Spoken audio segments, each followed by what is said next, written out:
बिस्मिल्लाहिर्रहमानिर्रहीम। अस्सलामुअलैकुम नाजरीन, रमजान अल मुबारक का चांद नजर आ गया है या नहीं, इस हवाले से आपके साथ बड़ी खबर से आगाह करने जा रहा हूँ। रोयत हलाल कमेटी का इजलास जारी है, तो क्या फैसला आने वाला है मैं आपको बताता चलूँ कि रमजान अल मुबारक का चांद नजर आने के कई इम्कानात हैं। रोयत हलाल कमेटी का इजलास जारी है। पेशावर में भी रोयत हलाल कमेटी का इजलास जारी है। इस्लामाबाद में भी रोयत हलाल कमेटी का इजलास जारी है। रमजान मुबारक का चांद नजर आने के कई इम्कानात हैं। तो मजीद जो भी अपडेट आएगी रमजान मुबारक का चांद नजर आता है या नहीं आता, इस चैनल पर आपके साथ शेयर की जाएगी। चैनल को सब्सक्राइब करें, बेल नोटिफिकेशन पर सेलेक्ट करें। रोयत हलाल कमेटी के मुताबिक इंशाल्लाह ताला 9 बजे से पहले पता चल जाएगा कि रमजान मुबारक का चांद नजर आ गया है या नहीं।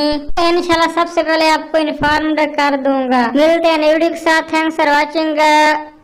अल्लाह हाफिज।